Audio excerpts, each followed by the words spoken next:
Heidi-ho, Twins territory. This is not the voice of Sweet Lou Hennessy. It's me, old Gregg, so you know you're in for a long one. I am here with friend of the podcast, I think four-time guest, Peter Labuza. No Comrade Cody and no Sweet Lou Hennessy today. Lou Hennessy is in court after the whole, thing at the orphanage that he did. And Comrade Cody, he was actually with me this weekend. I dropped him off in a line. I'm not sure if it was a line to get on an airplane or get in a bread line. I'm not 100% sure, but neither of them are here. So it's just me and my good friend Peter Labuza. Peter, how are we doing today? I'm doing swell. I'm here to represent the communist corridor here.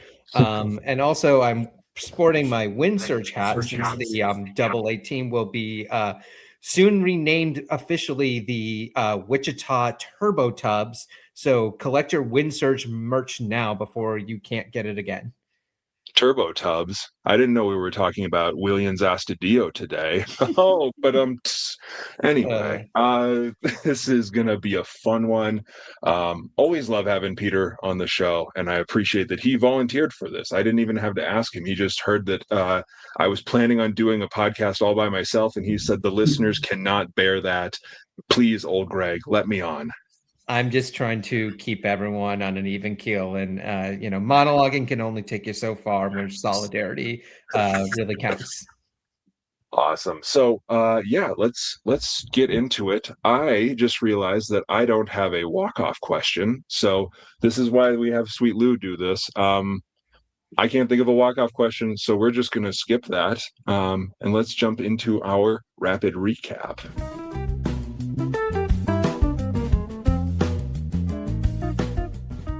Lou's kind of gotten away from using the bumper music, but I haven't. This is why I'm paid the big bucks. But yeah, so it's been not very long since our last episode. All that's happened is this very minor thing where the Twins went to New York and won a series for the first time since 2014. They lost the first game 2-5. Their second game they won 11-4. And today, the day we're recording, I am blanking on what the score was. What was the score? I don't know. 6-1. 6-1. It was almost going to be the first shutout since 1991, which was a game Dan Gladden had played in because I was listening to Chris Atterbury Dan on the radio. Was going to be the first time they had shut out Yankee Stadiums at Yankee Stadium since 91. But then Yomes let off a few small hits in the ninth inning, and it ended up not being a shutout. That's crazy. I was not listening to the radio. I was listening on Peacock because I don't know how I ended up with a Peacock subscription. It's one of those things that I maybe like 4 months ago I signed up for it for something. So I had the privilege of watching today. But so your Minnesota Twins, it's a very rare occurrence. Honestly, I don't know about you, Peter. I was kind of going into this series and just saying, can they win one? I can deal with them losing a game in the standings. I just need them to not get swept in Yankee Stadium, and I would have been happy. I mean, I lived in New York for like 7 years. I actually had a pretty good record actually going to Twins games at Yankee Stadium. I was like 8-1-1. The tie was I left in a rain delay game that they were winning and then they eventually lost. So I'm considering that a tie in my rook. And then the loss was the 2010 ALDS game 3, which was, I think it was like Brian Dunsoning on the mound or something. It was pretty rough. But I had like a pretty good record at Yankee Stadium whenever I went. But obviously, like, it's Yankee Stadium. We know the history there. We know everything. Now, this is not like the best Yankees team in recent years. Aaron Judge is on the IL still, and they had Garrett Cole throwing their first game, and then Saturday's game was who's this guy Beck? I can't remember. Brendan Beck, who was like a spot start, and then Ryan Weathers, who's no one's idea of a great starter anyways. But they have a good bullpen and everything. And I'd say actually one of the more notable things about Sunday's game was they got to Paul Blackburn, who hadn't been good, or who had been pretty dominant most of the season. I think they actually, it's exciting to win this series. And I think there's 6 series wins in a row right now, which, right, They it's like did if get we talk swept. They about got swept by the Dodgers. the Dodger But I think series. it's Yeah. 5 of the last 6 they've won. So 5 of the last 6, which, that's what you kind of need to do to build this slow road up to 500. And obviously, there's so many questions about what the rest of the season has, since we're now less than a month from the trade deadline. But I think you have to look and feel pretty happy about this team. And I was the most pessimistic about this team Yeah. from day one. So I've been, happy to turn on the game, especially high offensive teams are always fun to watch. Yeah, for sure. And I think, it goes without saying that, the Twins have a bad history playing the Yankees, especially at Yankee Stadium. Right. You say, there were this is not a very good team, or like this is not a great Twins team. I would even say it's not a very good Twins team. These Yankees are not the Yankees, but I would wager that there have been many series that the Twins were better than this year's Twins and played a worse version of this year's Yankees, and did not come out with a series victory. I haven't looked all of them up, but I'm sure that if you go through them, there have been some. The Twins have had issues getting to New York. And yeah, it's been a good run for them so far. They are now 3 games below 500. They have 6 games heading into the All-Star break, to potentially get right up to 500, maybe even cross over if they have a really good week. And that is what you want from a team like this. Yeah. So, anything stand out to you from this series that you saw? Um, the obvious thing we have to talk about is we saw the brief return and then aggravation of Byron Buxton's hip. So he Yeah, showed up on Saturday, went what 1 for I think 3 or maybe with a walk, but he hit a double, one which for three. was pretty good. And then today, starts off the game with a single, and then kind of the bizarre things. It's kind of bizarre. I don't know, and I haven't seen if there were any comments after the game, but Byron Buxton attempts to steal and hadn't been caught stealing since May 1st, 2024. So 34 consecutive steals. And it's a very good throw by Austin Wells to, I Absolutely. think it was the second baseman. I forget who was playing there. It was Jazz playing there. And Jazz makes a real nice tag, but it's still Yeah. Byron Buxton. And then, gets obviously comes back to the dugout, and then next inning, Kyler Fedko comes into the game. And, we're just told that he re-aggravated the hip. So I think the big question was, like, if Buxton's not feeling great, it's the first inning, why are we asking him to steal? Or does he do it on his own because he's Byron Buxton and he can do what he wants? But, when he's going into this all-star season, this weekend, we found out that he is, the starting center fielder for the American League team for the All-Star game. Is this just something that is going to have to decline essentially and move on? And like, when will we get to see him, if at all, for the rest of the season? Or is this just going to be like kind of like 2023? It's a nagging injury that he kind of tries to walk off or everything. But like, part of me just thinks like, just put it on the IL tomorrow and let's see you after the All-Star game. But it's Yeah. frustrating when, like, he's having such a dominant season, like, the season, the type of season we always say that we always won from Byron Buxton. He's delivering, and then here comes the possible injury that maybe starts to slow that down. Yeah, and of course we don't have inside information on it. We don't know exactly what's going on other than the hip is bothering him. He missed 4 games leading up to it, and a lot of the discussion was like, listen, he's been out for, like, he DH'd, and then had 5 days off because there was also an off day in there.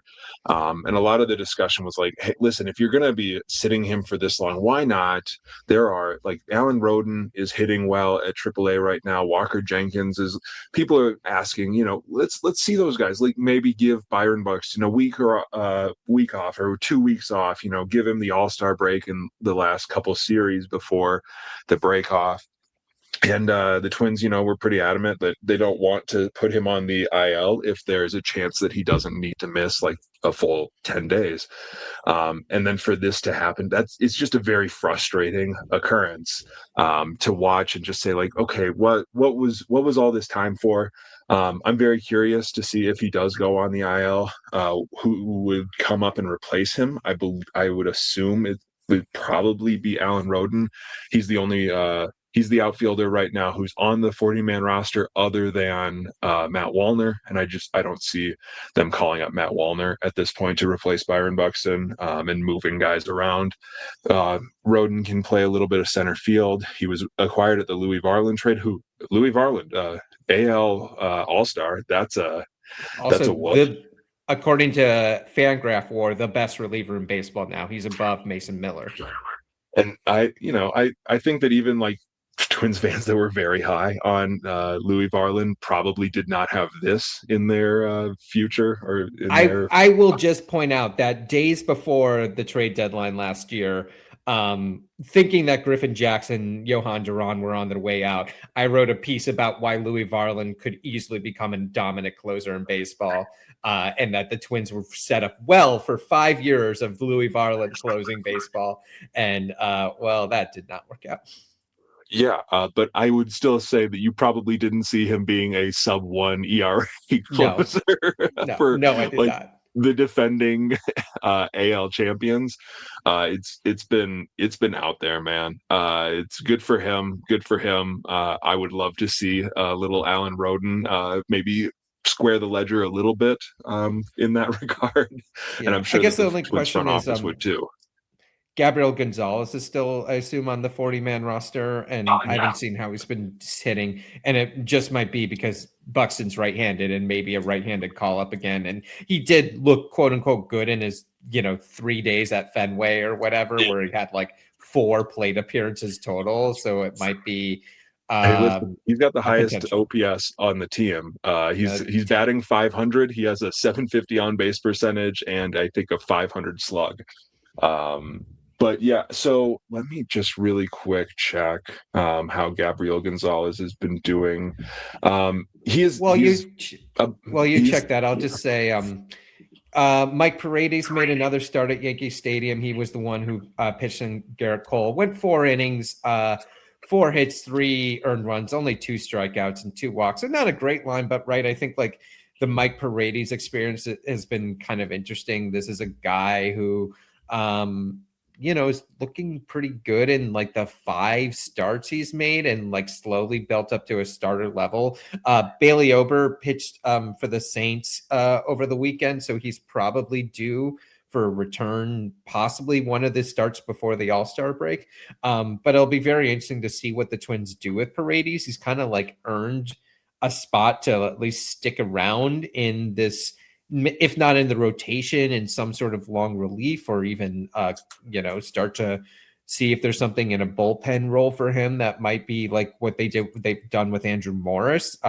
It's pretty interesting, and I'll give him credit even if he did take the loss at Yankee Stadium. But it's pretty encouraging to see. Everyone continues to hit well. Alex Jackson's kind of a weird story, right? He was this backup closer that we were stashing in AAA. He's hitting 300, 327, 420. He hit a home run in the 11-4 game, which, counted for whatever it's worth. But I think like he's actually been kind of an okay hitter in like tiny amounts of plate appearances. So it's hard to say anything, but it'll be, again, Ryan Jeffers has been hitting for the Saints over the weekend. Looks pretty right. He hit a home run off Simeon Woods Richardson, which ouch. But so I'll be curious to see, because I don't think they can option Jackson back down to the minors. So I'm not, now he's got like the 1.4 million, so maybe nobody picks him up, but that's another question of what might happen with some roster shuffling over this next week. Yeah, so the I'm super I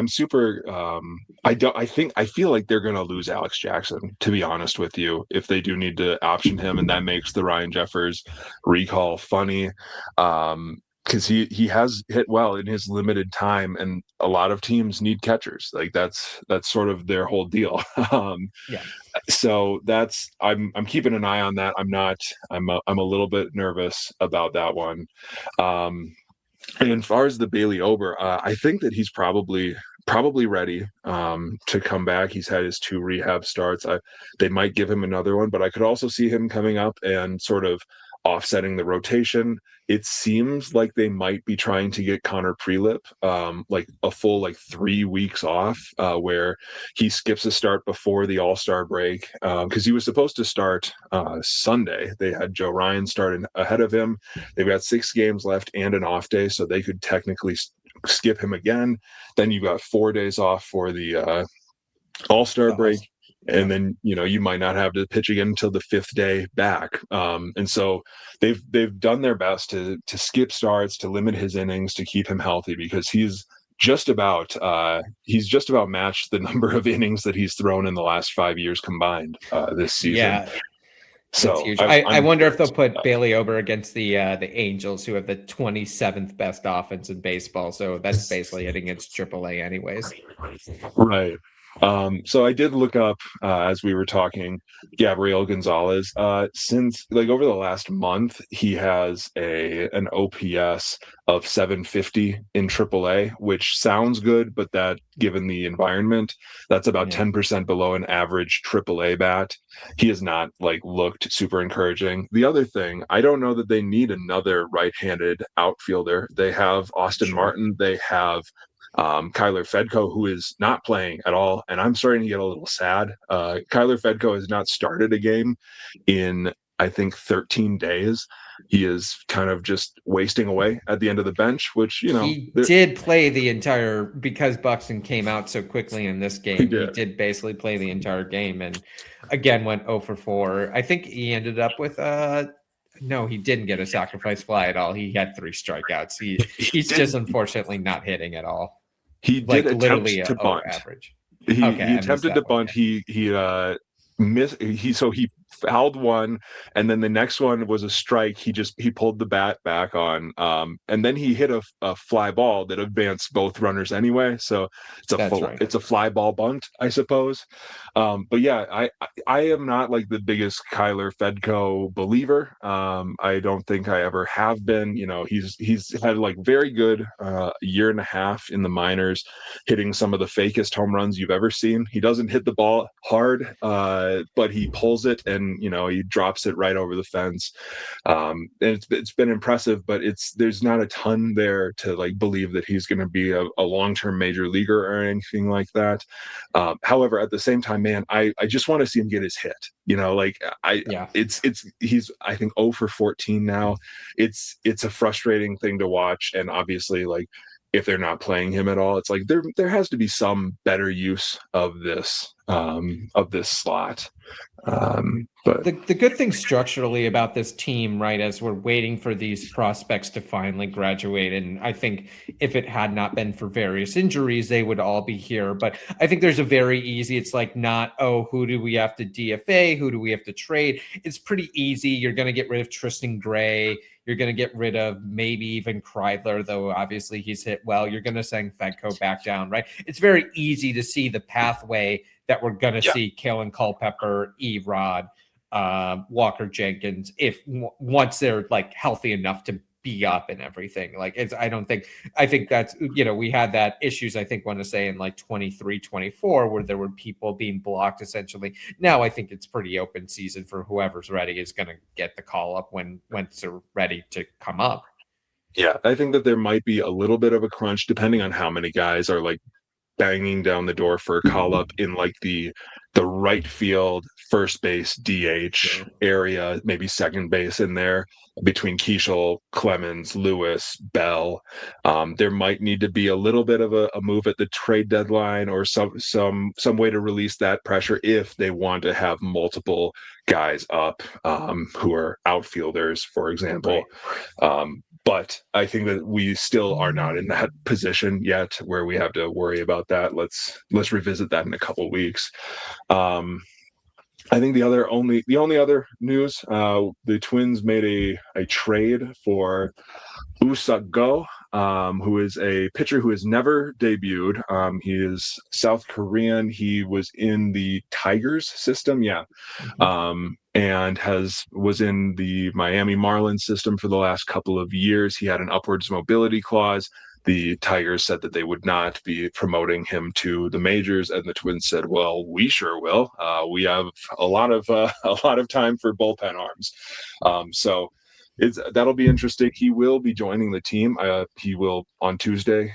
He will be in the bullpen and available. So Do we know who's going to get sent down or put on the IL or we do something? not yet know that. I would assume that it would probably be Cody Larson, unless there's some sort of injury we don't know about.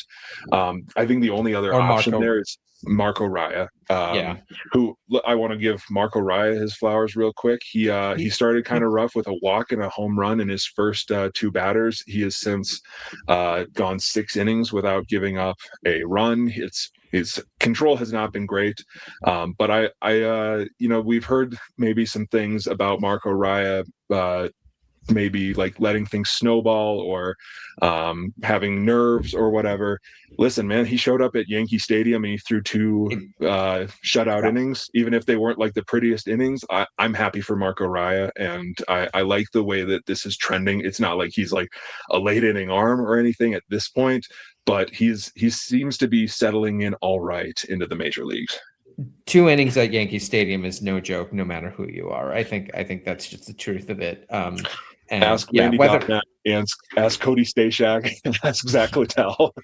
Yeah, I always think of Louis Varland made his first start at Yankee Stadium and went 5 innings and allowed 1 run on the 62 home run Aaron Judge season. But otherwise looked great. So yeah, I mean, like if Marco gets sent down, I don't think this is even a, we won't see you again. It's like, okay, you saw some stuff. Here's some things we want you to work on now that you're as you continue to work things out. But I think Lyerson is probably the more likely candidate here. But it's a small potatoes. Yeah, so excited to see what this new fella can do. And I think unless you have anything else to talk about, we can get into our mailbag questions. No, I mean, I don't know if we're getting questions on the trade deadline. It does remain kind of an interesting, perplexing, but I think it's like, honestly, let's wait until I think right. The series that's coming up on Tuesday is the Guardians, who lost their game. So they are in second place to our great Chicago White Sox Pope infused team. Hand of destiny. They are no longer the godless Chicago White Sox. They are truly the god fearing Chicago White Sox.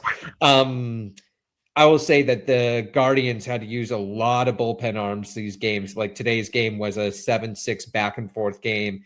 I forgot when whoever got pulled pretty early, and they had to use all their arms, including Tim Herron, Kate Smith, whatever. So they have the day off, but that's only one day. So they've got, I think, Slade Sassoni for the first game. So I think this is going to be actually a very fun series to watch. I think these are 2 teams that match up in weird ways. Obviously, the Guardians have 0 offense whatsoever. That's their thing. They're a pitching only team. So we'll see what, the best hitting team in baseball does against one of the best pitching teams, right? It should be interesting no matter what. Yeah, absolutely. And it's going to be exciting. I'm just pulling up what roster resource projects. It looks like Cantillo on Tuesday, Sassoni, and then Williams. So that'll be fun. Okay. Let's get into some mailbag questions. Thank you to everybody who sent us in some questions. I'll move that around here on the screen for those of you on YouTube, so that we have the questions in front of us. The first question we're going to talk, and this might not be in the best order. I'm guessing we might like skip around on topics. Sure. I just copied and pasted it the order they came in. So we've got a question here from MV Prelip over on Twitter. Do you guys think there's still a chance of seeing Jenkins and Rodriguez in the same Twins outfield this season? Related question, what are the odds that Emma ends up in a different organization by the end of the year? So let's tackle the first one. Yeah. Jenkins and Rodriguez in the Twins outfield. So who's our current outfield? Because that's kind of what so it's Trevor Larnach, Buxton, Martin, Keishel. Technically Fedco, Fedco, potentially Clemens out there, and Clemens. then you might, like I said, I think that the move would be Alan Roden at this point to give Walker Jenkins at least a little bit more time in AAA because he's also coming back from injury and has very little time at AAA.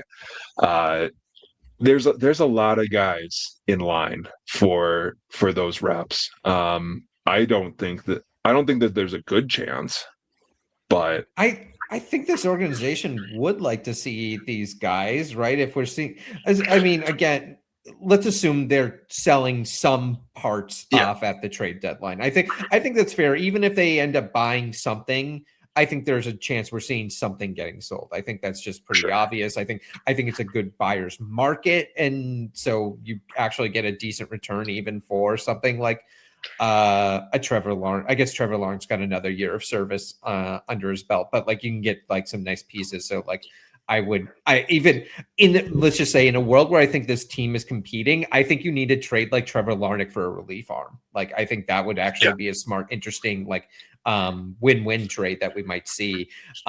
So I think there's just going to be openings, and what I think this team would like to see is like what could these players do.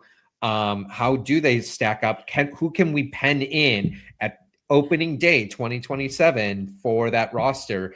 And there's a lot of pieces here that, like, as we said, we got some roster crunch. And if you're going to want to trade other pieces at, say, post deadline, right? We're talking about in the offseason in November, December, right? Like maybe they do want to trade a Cody Clemens out because they want to give the young guy, but you want to see if the young guy is ready, right? I think that's a sort of tough question to kind of play out. So it's tough just because there's, as you said, there's not much space. We'll get probably the best way to the route is September call-ups when they expand the roster by 2. That only gives you one extra outfield arm.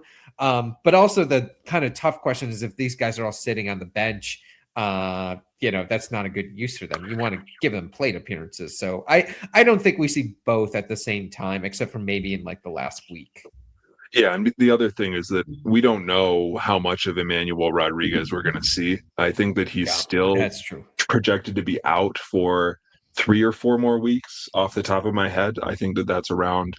I think that he is supposed to be coming back to action around the beginning of August. I don't remember if that's 100% accurate, but that makes it a pretty small window for them to make that, because he's also got to do his rehab and get ramped back up after sitting out for 2 full months.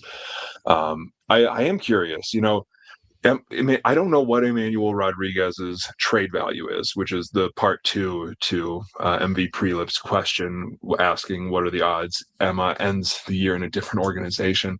I'm not. I'm scared of Emmanuel Rodriguez because I don't like. There's the injury stuff, but also he's got such an extreme profile where it's all walks, all strikeouts, all power, all speed. It's like he's all 20s or 80s on the 20/80 scale for all of his tools. And so I don't know exactly what to make of him, but I also don't know what other teams at this point know what to make of him. He has played like 50 games a year for the last 4 years, and he looks like a very special player. He could be like some version of Joey Gallo, which was a very valuable player for several years. At the same time, he might strike out way too much. He might be too passive. I feel like it's a pretty low chance at this point, especially with his ongoing injury. Maybe a 10% chance Emmanuel Rodriguez is in another organization, maybe 20-ish. What would you say, Peter? I just don't know why he's in a different organization. We're not getting rid of him. Like there's no reason to give up on him. Or an arm, or something like that. Yeah. So if he's getting traded because we're picking up Tarek Skubal or whatever, I don't know. I'm just throwing out an Sonny Gray. Bring idea. Sonny Gray back. Sonny Gray, right? Yeah. He's like the second part, even though if he's still ranked like number 2, number 3 in the system, I would kind of like rank him like closer to like number 8, 9. So I see him like it would have to be a trade that's like Eduardo Tate plus Emma for Sonny Gray, or probably a bigger thing that would Yeah. last longer or something. He would not be actually the highlight in a package. He would be like the sweetener I, in yeah, because my I feel mind. like there's sort of like a this weird area where, well, he can't be like, I feel like you can't trade him as the headliner in a trade because like you're probably not getting the value that you want, but you Yeah. also don't feel like you're getting the value you want if he's the second piece in a trade, and you're like, like it's like, oh no, he's too good to be the second piece behind another top five organizational Yeah. prospect. It's a weird, I don't know exactly how you get rid of Emmanuel Rodriguez at this point and feel like you're getting fair value. I could see him getting traded like in the spring of Yeah, next year, assuming there's games, which I want to hope that there are games. And I would argue that I think it's more likely than not.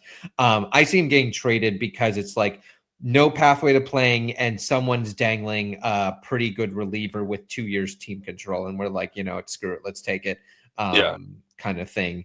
I that's where I don't see him getting traded this year. I see him getting traded next year if we just decide like we like what Walker Jenkins looks like, and we've got an Alan Rodens filling his role, and maybe we're just not sure, and another team is just gun ho to pick him up. yeah. So I don't think that the odds are very good. If it was more clear what his value is, I think I would move that up. But I feel like there's a lot of differing opinions and uncertainty there. Yeah. Okay, let's see here. Some from Prime Beauregard over on Twitter. My tough question is, what are some tough questions like you'd like to see asked of Derek Shelton? Um, I mean, I would love to just know like what's been going on with Byron Buxton right now, I suppose. It, I don't know if you saw it, but I think that somebody in the media market led off a question to Derek Shelton with "Hey Derek, this is a tough question." Asks him like about the bullpen, and then Derek says, "Yeah, that is like basically just brushes it off and goes, "Okay, well, I guess that's what happens when you ask a tough question." Like they can just say, "I don't know, I don't think I'm going to answer that." I think that might be what this is referring to. I would love to get more information on how Byron Buxton's doing, or I suppose why he keeps playing Tristan Gray at shortstop. Maybe I'd ask that. I'd ask him, what's your confidence in getting rehired for 27? Actually, I think that's actually honestly the tough question, because I don't know. Like, we're halfway through the season. The Twins are doing better than they have, and like obviously some of the other coaching stat, right? Like we've seen this offense explode in a way that I don't think a lot of us expected even like mid-May. But I would ask, like, do you, maybe the question is, do you think you've earned the right to coach this team or manage this team in 2027? Is kind of an interesting question. Or why do you think you would have the right to do that? Now he would never answer this, right? Like, because I'm it's like, sorry. Like, what gives you the right to manage this team in 2027? but I think it's an interesting question, right? Are we going to go on another manager search? Are we going to go bring in Alex Cora or something on a prime deal or something because he's just available? Or do we, the guy's done? I don't know. Obviously the number one thing we always talk about with managers is like, did you pull the arms too fast? Are you quick hook ball dealing this, which was never necessarily true even. Um, Slowpoke Shelty. yeah, I haven't gotten a sense of Shelton, and I have not watched as many media interviews as maybe I should have. He seems to answer questions fine. I think he's doing the job. I think the bigger question here is like what's happening to Jeremy Zoll in the next Yeah, year is kind of like the bigger one I want to know. And I think Shelton's fate is kind of tied. I'd say if I'm Jeremy Stoll, I'm probably just rehiring him on another 1-year contract. But I'd be curious how he thinks his position is in this organization, especially as it's interesting. I think is the thing. Can he lead this next team? Is a huge question. for sure. And I think that he's somewhat been overperforming expectations, but there's just been so much turnover in the Yep. organization between ownership, the front office, that somebody new might have a new idea. And yeah, I'm very curious, to see how much this season even matters for Shelty's job, honestly. Mhm. Our friend Sweet Lou MN. I don't know who that is, but he asks, "What are your favorite quirks of your co-hosts? What bits would you do if Sweet Lou didn't shut them down?" I don't know if you have anything for this, but I will answer this. My favorite Cody quirk is how you'll sometime ask him a yes or no question, and then he will begin his answer, justify his answer, think of something else, and by like the time 5 minutes has gone by, we've gone through like seven different topics, and Cody has just not stopped talking, and we have no idea how Cody ended up on the topic that he's currently on. That's probably my favorite Comrade Cody quirk. I do like Cody being actually one of these fake leftists, not a true leftist like yours truly. He doesn't truly represent the working man as I do. And I do say, because I've actually seen the physical face of Gregg, that he does live up to the 108 years old profile, and that was pretty shocking to finally discover. Yeah, and And then Lou's great, and Sweet I'll Lou, say who's our producer Lenny, yeah, producer who Lenny. producer Lenny's great. I love, honestly, my favorite quirk. I don't know if it's a quirk or a trait with Sweet Lou, but Sweet Lou holds back being funny on this podcast to accentuate the shenanigans. He plays a great straight man despite being a pretty silly guy himself. I appreciate that even when he is doing things like making me not do bits. I had a few bits that I had in mind when I was going through these questions that I know that I've like thrown out there, and then Lou's been like, no, we're not going to do that on the show. I can't remember exactly, but some of my bits still managed to get through. Like Royce says the darndest things. Did you see? Did you see? The Twins put out a video asking the Twins players like how many feet Byron Buxton homers have gone this year. He's hit 25 homers. How Okay, combined total feet? if you combine it all, yeah. Did you see that?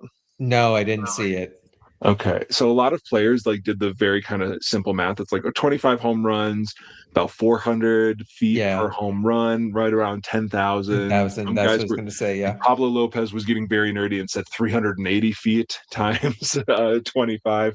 yeah. Um, Royce Lew, and it was 10,040. So like that was very, very Okay. spot on. Royce Lewis said 38,000. Which would be, the combined distance of 100 home runs of Byron Buxton's thereabouts. Which, That's you know beautiful, what? man. Listen, man, he didn't go to college. He signed straight out of high school. He went to J. Sarah, went straight to pro baseball. He didn't take college math classes. He doesn't have to know math, but everybody else was right around 10,000, like 5,000 to 12,000, somewhere in there. And everybody thinks it says, I don't know, basically two. What's the tallest mountain in the world? Everest. Mount Everest. Yeah. Everest, basically. I Uh, mean, yeah, I'll say, like, in terms of math mistakes, that was not the worst mistake in baseball this week. That goes to I forget, it was a rookie on the Guardians who Gavin oh Williams yeah, was making one of his starts, his patented great starts with like an under 3 ERA, and loses the game. Specifically lost this one on a rookie catching a 2-out ball and throwing it into the crowd. I feel like it's been a few years since we've had one of those, and I'm just really glad to know that we can have another one. They're not going away forever. No, people will always forget to count to 3. All right. So Andy09 over on Twitter asks, of the three top prospects in the draft, which would be Rock Chalowski, Grady Emerson, and Von Lackey, which one would you be most excited about if the Twins were to select him with the third pick? Also, do you think the Twins are going to trade or who do you think the Twins are going to trade before or during the trade deadline? Do you think we're going to be buyers or sellers? I will say on the first question, um, I think I would have to say Rock Chalowski. I've become like weirdly attached, and I think a lot of Twins fans are, to the idea of getting Von Lackey because he's the most likely. And so you start talking yourself into it. You're like, well, he could be like their starting catcher like this time next year potentially. They don't have a starting catcher going into, like, Victor Right. Caratini is potentially the only catcher on the roster, and you start Eduardo Tait is in the system, but there's a lot of questions about whether or not he's actually going to be a catcher long term. But I mean, Rock Chalowski is one of like the top baseball draft prospects in the last decade. So naturally, I would be incredibly excited about that.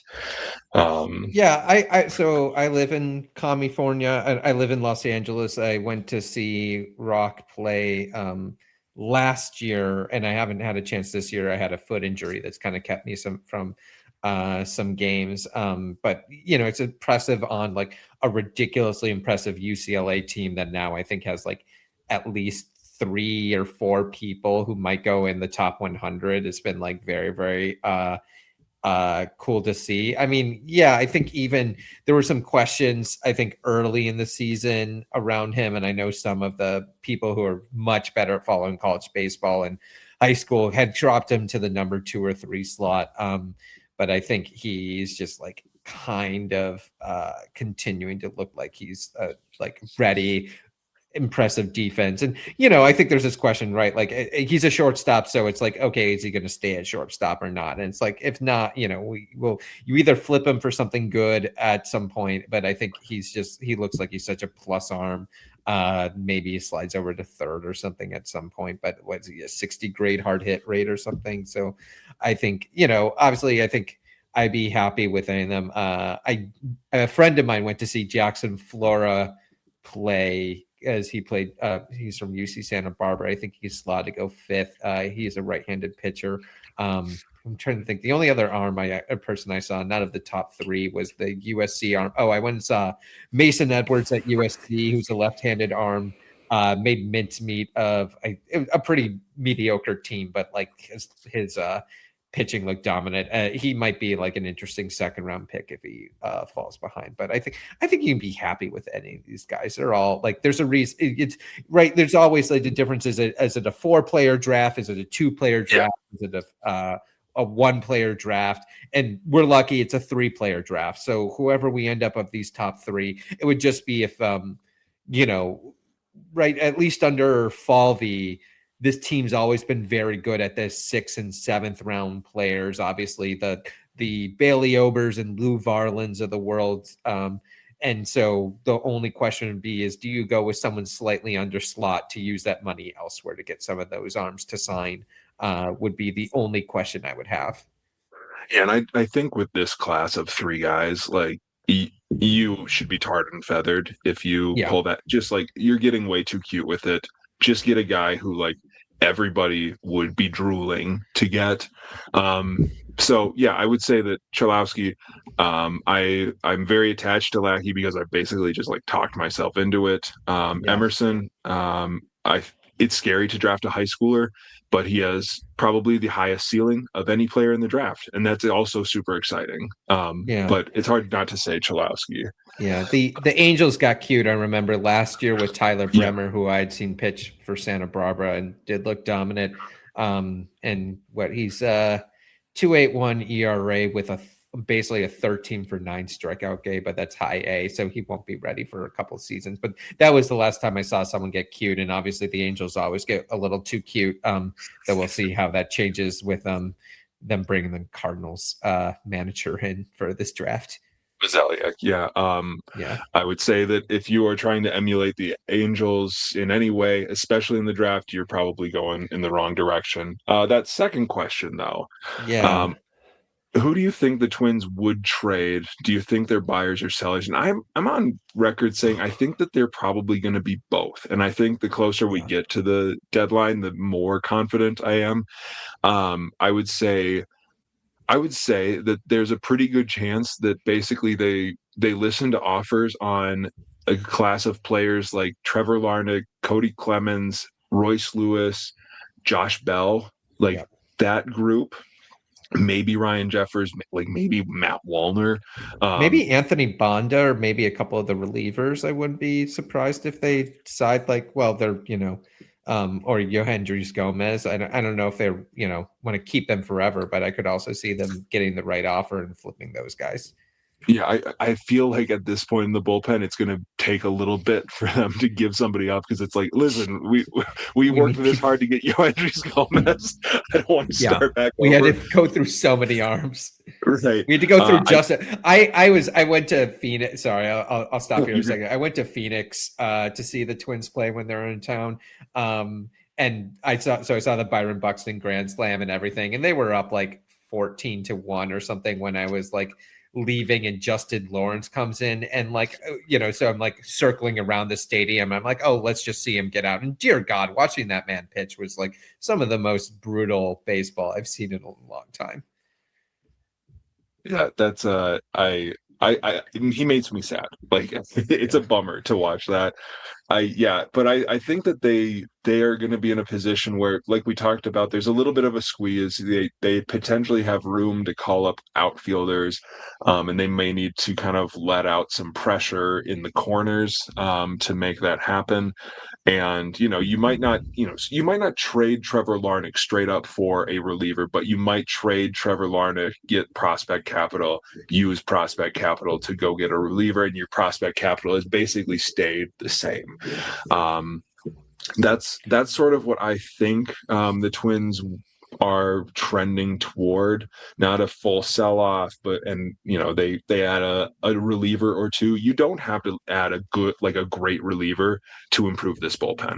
You need to get somebody who's like, a good team would be like, yeah, they can throw the sixth or seventh inning. That guy is probably like an eighth inning guy for the Twins. I don't think that the bar is terribly high. So that's sort of what I'm kind of foreseeing, as long as they continue to win. Yeah, here's how I would start to think. I'm going to work very, very far backwards, and we're gonna. In the MLB salary cap floor proposal that was set from MLB to the Players Association, they put $160 million floor on the table. The current Twins roster, right, is what, like 101, 102, maybe 110 or It's something. slightly I higher forget for the exactly where collective it's at. bargaining tax number. It's So it's around like okay. 120 when you include benefits and all that. Okay. So let's say it's 120. I don't know exactly how that counts in the way that the floor and things, but let's just say like going into 2027, that means that Tom Pohlad theoretically agreed to spend $40 million more than he has on this team. Yeah. So that's that's a top bat, right? That's Mhm. someone like not like a Kyle Tucker or something, but something that's worth a lot, and or a few different players, right? You can build a lot of pieces. You can get some good relief arms for 10, $12 million each, potentially, right? So there's a lot of money to spend on this team. And I am in the firm belief, as a long-term Pohlad skeptic, is that I think, as we kind of heard, at least with the Framber Valdez rumors, that I think they're willing to probably spend an extra 20-30 million going into the next roster. And there's not that much, we're losing a decent amount of money, and I think the arbs aren't going to be too expensive for too many people going into next year. So the question is, right, like usually you need to trade a bunch of players because you need that prospect capital, because you can't afford to build a team. But this is actually a team in a pretty good place to spend more money, that I believe that there are some signals that we're going to see it. So that's where I'm in the same place as you, Greg, that I think this is sort of buy some, sell some. Maybe it's. I think if we're seeing prospects, we're going to see people who are being sent straight to AAA. Yeah.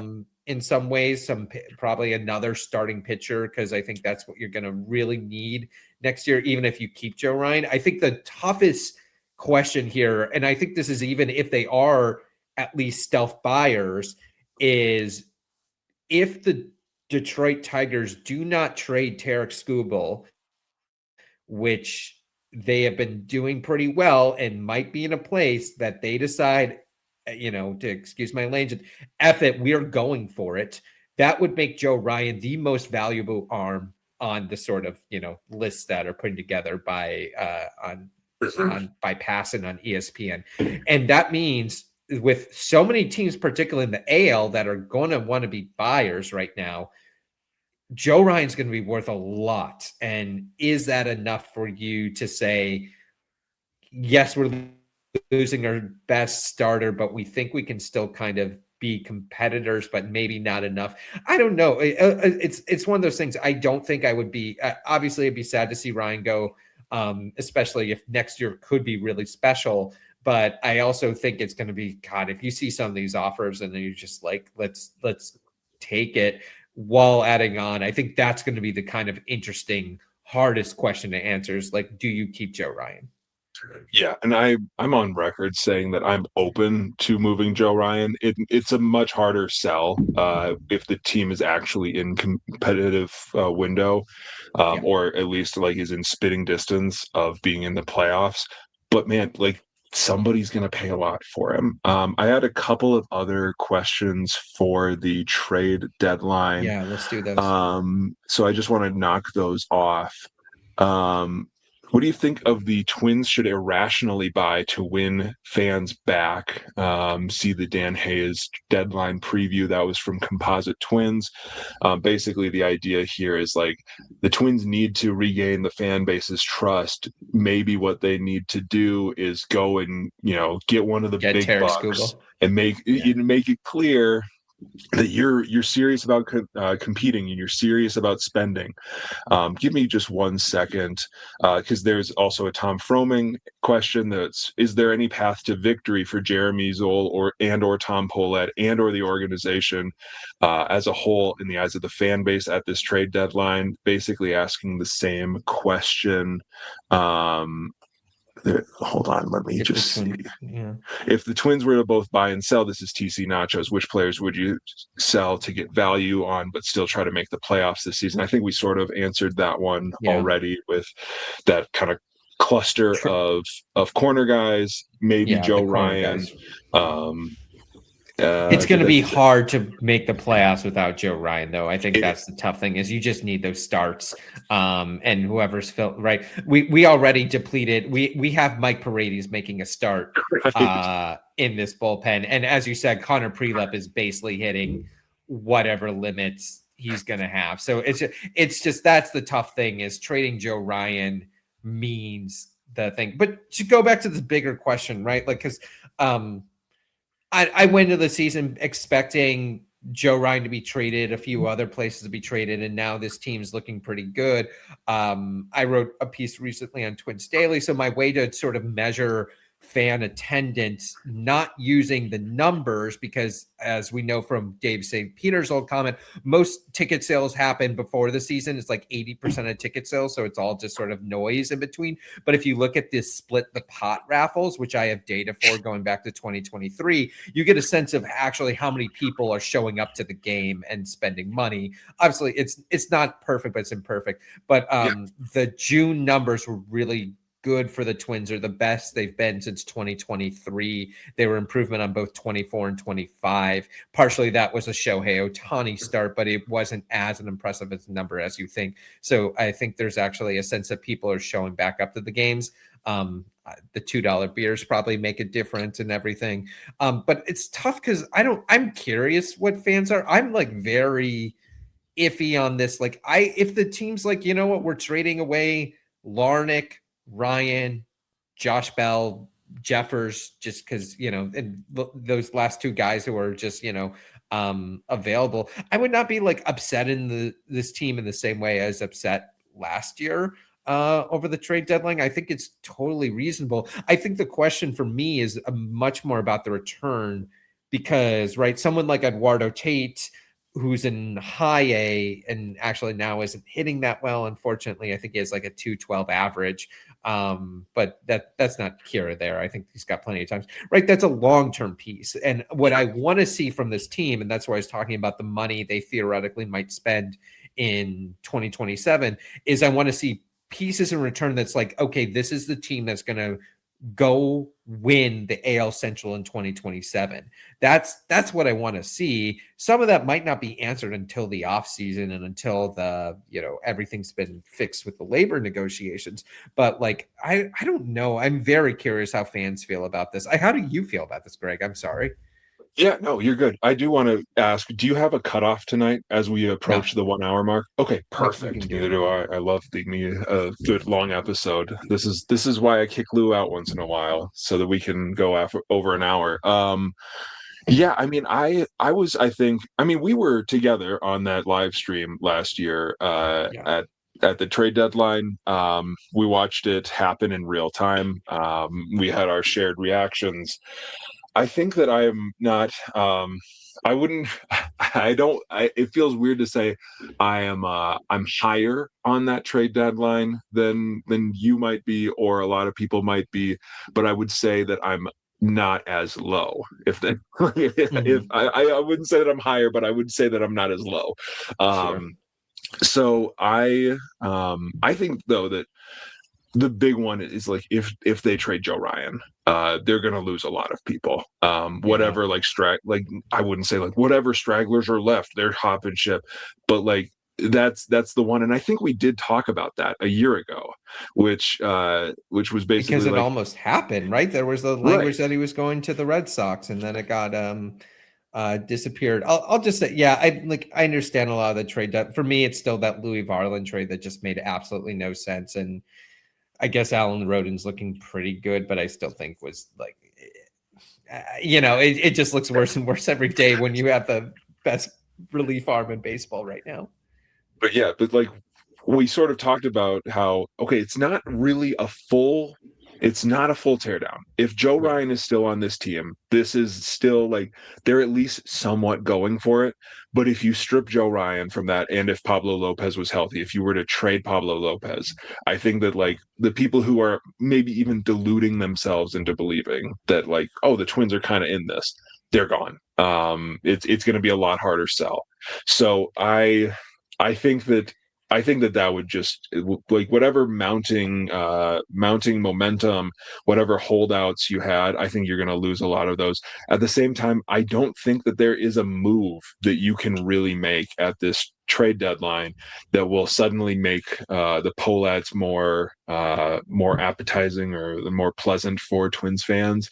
I don't. I think that there are good trades that Jeremy Zoll and the organization can make, but in terms of like the fans, short of I don't know trading for Mike Trout, like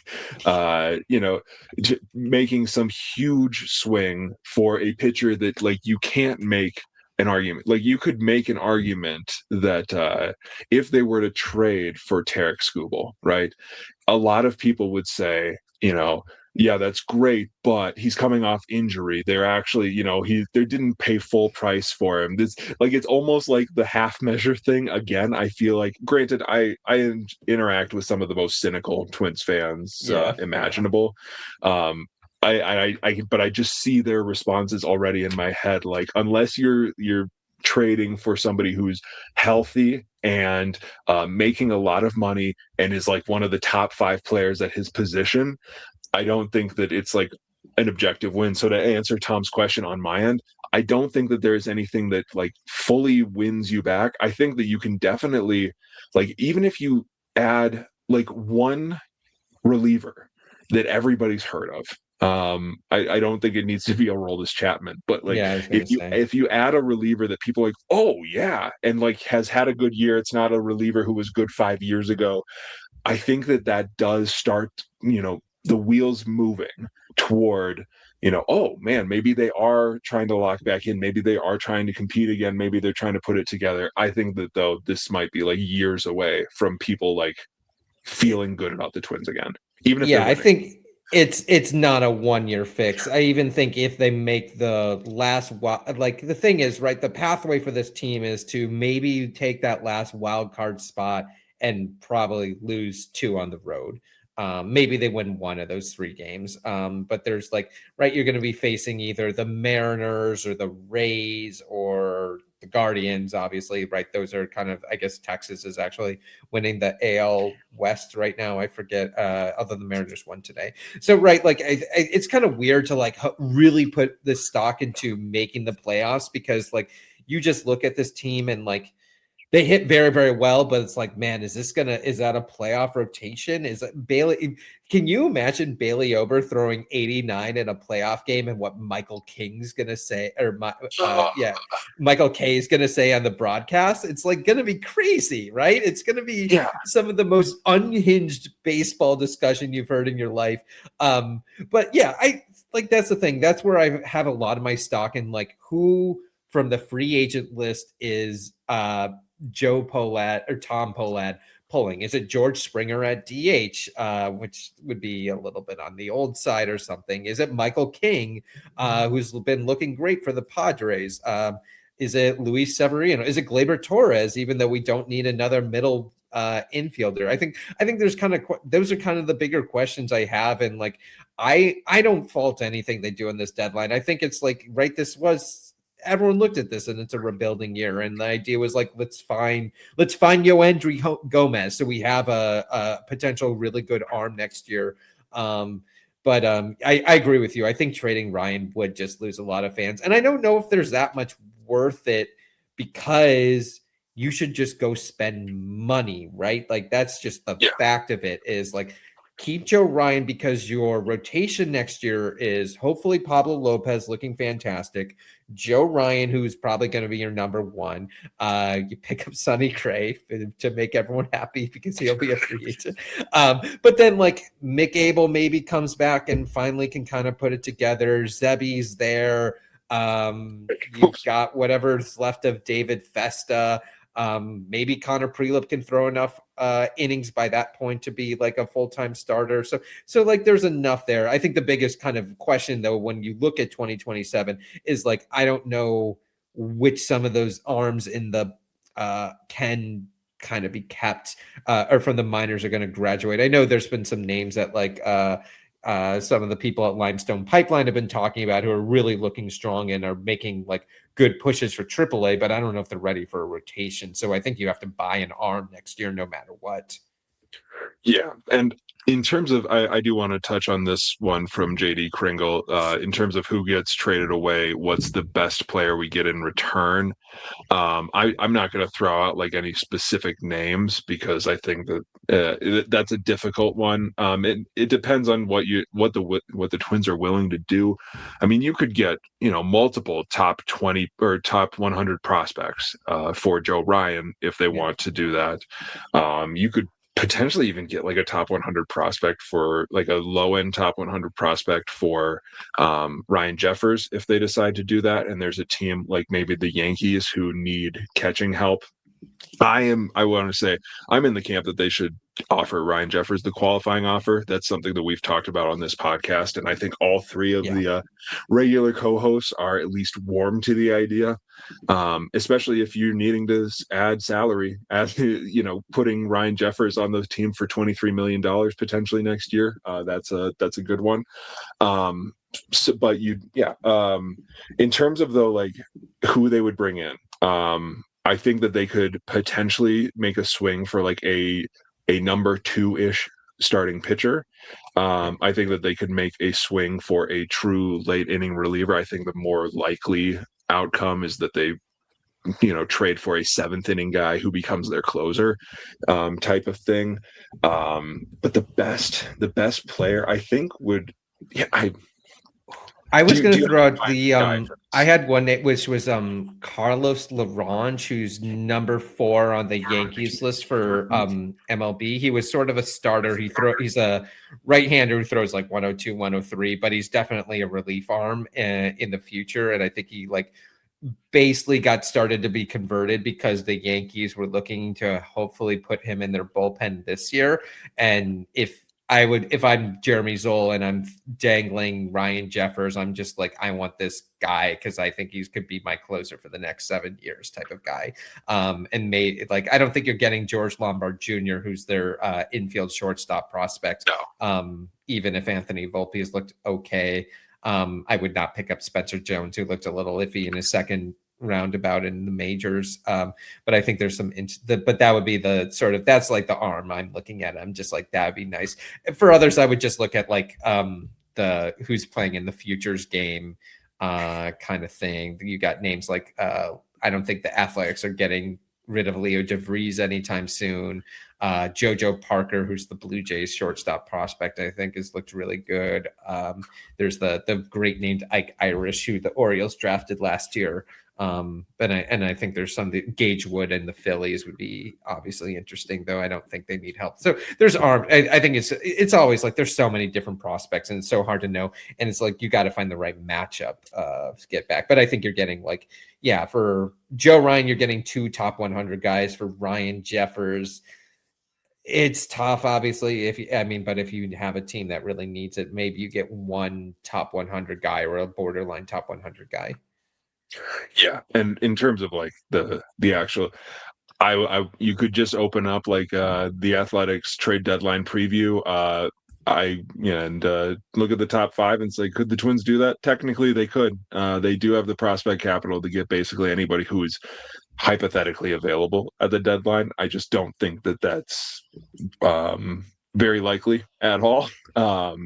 So I apologize, JD Kringle, that I don't have like names for you off the dome.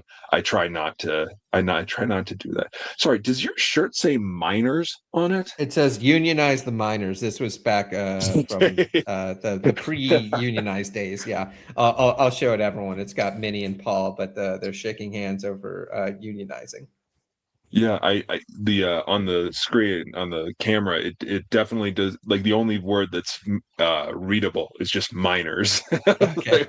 All right, that's not awesome that type of miners. Let's see.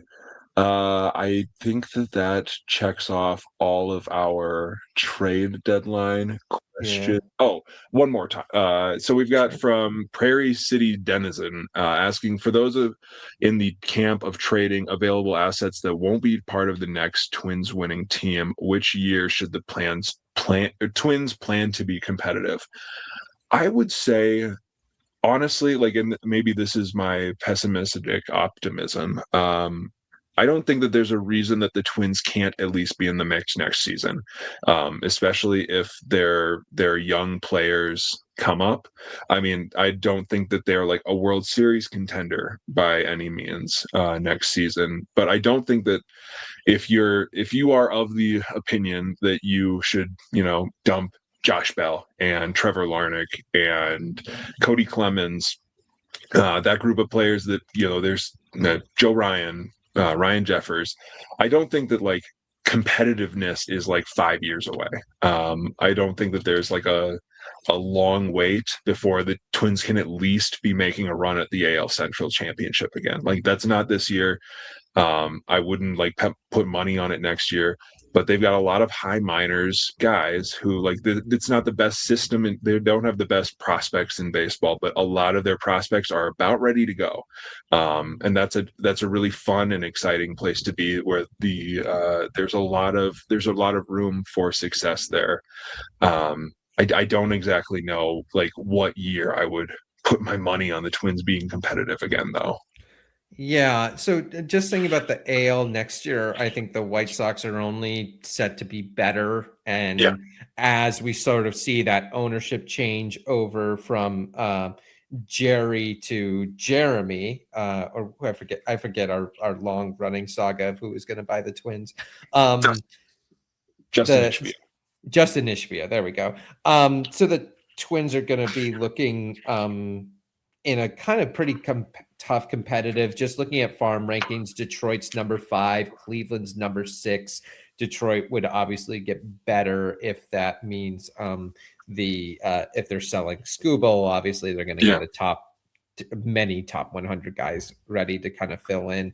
The Royals, I think we can kind of count out. They're like, just seem like they're ready to be wandering the desert. Unfortunately, I kind of picked the Royals to win the AL Central. I thought the pieces were there, and I think it's just all fallen apart. And they just lost Cole Reagans until 2028. So like I think that team's on the end of the road. So that leaves 4 competitive teams, and but I think again, it's like if I'm Tom Pollitt and it's just like I gotta do something to build this team back up and get this fan base, because winning can fix a lot of issues and can get payroll up, and it can help to build the North Loop area into a hot commodity district, which will drive real estate prices up, and people will be like, the cheapest place to get a beer is Target Field. All we got to do is buy a ticket for $15. That could, I'm making this team as competitive as possible in 2027.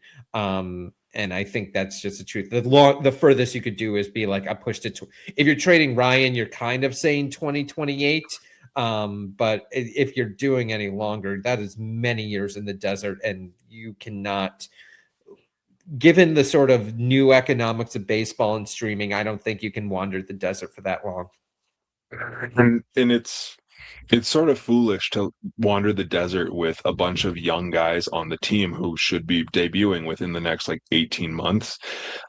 Because you like, obviously, everybody's like, tanking's fun, you don't win any games and you get better draft picks, but like losing sucks. And if you bring up a bunch of guys and their first experiences are just like being bottom dwellers, it's not good for their development. So I don't see any reason to not at least somewhat push into 2027, 2028.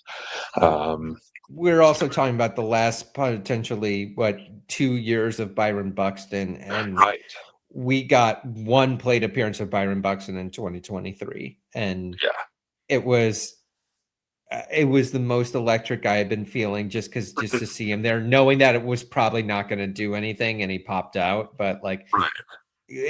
we can't have Byron Buxton go the way of Mike Trout. I think No. it's one of those things that'll be unconscionable, and I don't know, You owe it to baseball. Like, yeah. you owe baseball that opportunity. And I'll be curious. I don't know what Byron Buxton does at the end of these 2 years, because we haven't talked about him traded, and it just feels so stupid to even put it, because he's shut it down so many times, and obviously that could change, but I don't think it's gonna. But I'll be curious if like he comes to 2028 and he's like, is he just calling the Atlanta Braves and be like, let's do this? Or is it like, or does Tom Pollard offer him a little mini extension, right? Could Tom Pollard talk to Byron Buxton at the end of the season and be like, let's restructure your contract and have you stay for another 3 more years, and let's make you a Twin for life? I think that would be, if I'm a fan of this team and everything, I think that would actually do a lot. It'd be like, no, Byron Buxton staying for a few more years after this, and he is going to cement this team no matter what, even if it means moving to left field or first base or DH only at some point. Yeah, absolutely. I think I'm in agreement with that for sure. Just looking through, making sure that I didn't. Yeah, okay. So Mr. Ed, great name. What overall grade would you give the Twins for their record and effort so far this season? Better yet, why that grade? What do you got? Okay, so like, it's like the expectations versus reality, right? Because Yes. like, so if I gave the Twins an off-season grade, it would probably be like a D, right? You didn't fill in the kind of thing. You didn't fill the questions you were supposed to fill in. You didn't answer half the questions, right? You didn't do that. But I just wrote this piece for Twins Daily last week about like the sort of questions going into the season. No free ads. But like the questions going in the season haven't been answered. Like, we're not sure who the core is. We don't know which starters are bullpen guys except for Andrew Morris. We don't know how the prospects fit in. We don't know what the trade deadline looks like. We don't know what Tom Pollard looks like, right? But like, I feel like you have to, and I don't know how much, we haven't talked about, but like, this American League is such a mess. I think that's another reason to go for it in 2027, because like who knows what the American League looks like, right? If it's another messy year, you could just emerge as 100-win team somehow if you just did a few things in the offseason and pulled the right levers. I don't think it's impossible to somehow look at that. I don't think all these teams are going to be as middling as they have been this year. But like, in this effort, like, I feel like, you kind of have to give it, especially to the coaching staff, figuring out all these hitters, and I give him like a B minus B, honestly. I've like you took these sort of the most misfit toys that you could imagine and turned it into like a genuinely kind of fun team to watch. Yeah, I mean, the offense is they've scored the most runs in baseball, which you didn't think going into the season. Even like people who were excited about this offense were like, I think it can be, a league average offense. Now, there's a lot of numbers that probably put it more in the league average area. Yeah. They've been very good with runners in scoring position, and it's debatable how sticky that is. They've been more middle of the pack in terms of like their actual offensive numbers. I think that they've managed to develop and create out of thin air two good pitchers in Gomez and Adams, or not Adams, Morris. Travis Adams, maybe someday, but I think that they've done well for themselves. My prediction was a little bit, I guess, higher than a lot of people. I sort of saw them as a like slightly below average team. I know that a lot of people were, more in like the 90 to 95 losses area. I was more in like the 85 losses, maybe like 6 or 7 games below 500 is sort of where I was, which is kind of where they are right now. So it's Yeah. sort of in line with what I was assuming. So I would say, somewhere around a B would be a fair grade. Like they haven't just like amazed, I don't want to get too high on the last 3 weeks where they've been playing some very good baseball. Like we saw some really bad baseball. We saw like a week straight of every game them Yeah. winning and then losing because they have no bullpen whatsoever and blowing every lead. Like I think they blew like 8 leads in 10 days or something like that. I think It's been a rough season at times. let's just, so obviously they've got this series, which is pretty important, and then the Angels is going to be kind of whatever. And then after the All-Star break, they go to Chicago to face the Cubs, then they go to Cleveland to face the Guardians, and then the Athletics and Royals come to town, and then they go to they're in Seattle for the trade deadline. So all those teams are pretty competitive. I mean, the Cubs have had their kind of weird up and down and slowly building up season, but like I think that's going to show us a lot of this team, because like these are all good. The Guardians are a good team. The Athletics are at least a good hitting team.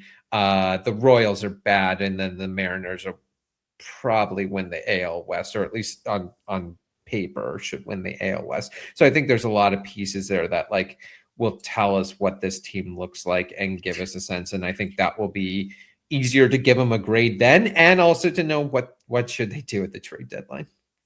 Yeah. So I would say, give them a thumbs up for right now. They've been doing enough to keep themselves competitive, and to some extent, that's impressive. Though it could have been a lot better, could have been a lot worse, though. Let's see here. We've got. All right, this is a funny one. So Oh Bob no. Azar over on Twitter says, I have a feeling you are either a philosophy professor or some sort of humanities teacher based on other posts you've made and things you've said. Who is your favorite philosopher? I don't know how to pronounce that. Do you know, is it Malebranche? Do you know? Oh, I actually don't know how to pronounce that I, at all. And now I'm going to I be sound don't. like I'm so stupid. Kant and the OG Socrates, and he added. I mean, we know Cody's choice, and then included an image of Karl Marx. Hell yeah. What's funny is Bob Azar. I think that you are now listening to a podcast featuring two former humanities professors. Yes, I am technically Dr. Peter Labuza, and I have taught Karl Marx before. It's very fun. I don't know if I like. It's actually very fun to teach Marx. I like teaching Giovanni Arrighi, who's another sort of philosophy of 20th century capitalism history kind of guy. But I have really actually really like teaching Hegel. I find Hegel really interesting to sort of like put this idea of like thinking about what history represents, and putting in conversation with Schelling and everything. I think there's like ways to think about, like, I mean, that sort of 19th century, 18th century German thought is just like it's really fascinating ways of trying to figure out what your position is vis-a-vis what you are doing, what you feel, where you feel, what, like, how do you feel the fact that there are forces greater you in the world, and how do you kind of relate that and control? I think Kant does actually a lot of that as well. But I think like European philosophy of like the 17th and 18th century is like where it's at, because it just feels like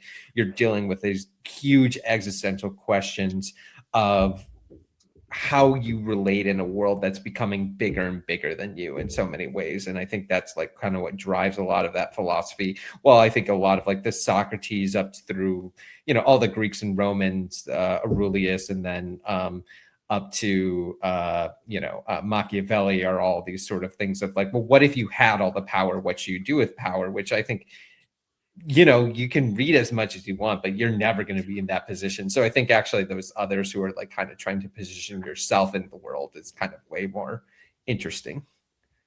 Yeah, and I have not. So, like I said, former humanities professor. I have not taught philosophy classes, so this is not exactly my area of expertise. I will say that I'm married to a former philosophy student, or I shoot, a philosophy grad, not a former. She didn't drop out of philosophy. She did get a degree in philosophy. There we go. That's what I was trying to say. So I guess my reading in philosophy is a little bit more limited. I would say that my favorite philosopher is Soren Kierkegaard. Oh yeah. I'm a big fan of existentialism. I think that it's the only thing that has prevented me from. Well, you know what they say. You never trust a nihilist who hasn't, you know, you know. I don't think I can say it on. You know where this is going. When I It's was in high school and hitting my laps, like I doubt the Roman Catholic Church and its teachings and its fill. And Kierkegaard actually was a good natural sort of stepping stone for me of like trying to get of like, even though it was like a way of reinforcing Catholicism, I thought it was really, really useful for me of like thinking of like, okay, you do need to think about religion in this way in order to better understand its as a rational thought. Yeah, so I'm a big fan of that. It's saved me from a lot of nihilism. I'm a big fan of existentialism, and Kierkegaard is probably my favorite. I'm also funny you should bring that one up. I'm also a fan of Aristotelian Thomistic thought. I love diving kind of into that. And obviously Diogenes of Sinope is the image that I use online. Any picture that you see of old Gregg is actually just an image of Diogenes the Cynic. Some great stories out there about Diogenes. A lot of fun. But yeah, that's a fun question. Anyway, let's see here. More philosophy questions. I know, right? Especially when you come out and you say, like, I'm not a big fan of the Greeks. And I'm like, okay, well, I've got two Greeks here for you, buddy. Let's see here. So, speaking of Italians, There we go. Parfigliano, I believe is how you would pronounce this, over at Twins Daily asks, every year, the Twins have a 26-man roster guy that they hardly ever play. Why? So that this year applies to both James Outman and the man who replaced James Outman, Kyler Fedko. In previous years, there was like last year, that was Carson McCusker and Deshaun Kersey were in that role. It's frustrating. The Twins used to be very good at like utilizing their whole bench. I think that was something they really did That was the well in. Baldelli special. Right, 2024, but especially 2023, 2022, they were very good with that. Where everybody had like there was at least like three things that every player on the bench did. Like maybe, you were the backup, like Kyle Farmer was not just the backup shortstop, but he also had a platoon role. And he was a defensive replacement. Manuel Margot. You say what you will about him. He could pinch run. He could play in the outfield. He technically was a platoon bat. Just please don't pinch hit him. Um, Willie Castro did everything. Um, even something like Ryan Jeffers, when he was a bench catcher, could start alongside Mitch Garver in platoon situations. For one reason or another, they have struggled to use all four bench spots, and I think that it's just that they don't have the talent Yeah. in the I'll organization. say this team used to have what we would call the Byron Buxton insurance plan. That was like Yeah, the Michael A. Taylor world of what Manuel Margot was supposed to be before we realized it wasn't working out within 5 seconds. I forget who we traded to him for the Dodgers, but he's been cleaning up in AAA, which Noah Miller. makes he's been really good. I think for the Oh, Dodgers has he? I did prospect not system. see that. I'm Yeah. going to look that up. I'm pretty sure. By the way, James Outman has improved his WRC plus since moving to Detroit. He went from 33 to 64. But I think actually, to get to the bigger question, I think like there used to be a spot for the Byron Buxton's going to get injured and someone needs to sit. That was James Outman for a while. Right now it's Kyler Fedko or Ryan Kreidler, though Kreidler obviously gets playing time. But I think there's sort of like a spot where someone just needs to sit as like, hey, if this guy gets injured, you got to be ready, and we're not taking any chances with like leaving you in the minors until till that happens. And Oh, so I think that's changed the structure of that a little. yeah, and I think I might be losing you a little bit here. But yeah, absolutely. I think that's there has sort of been a structural change, and I think that there needs, even if if they had Alan Roden up, I think that there are ways that Roden could potentially kind of clear that up where he's playing a little bit more. Maybe you have Cody Clemens bouncing around a little bit more. I don't know if this is on my end or Peter's, but I think I've completely lost Peter. He is frozen on my screen. But yeah, I do want to update the listeners. Yes, Noah Miller actually has a 762 OPS at AAA right now, which is around league average.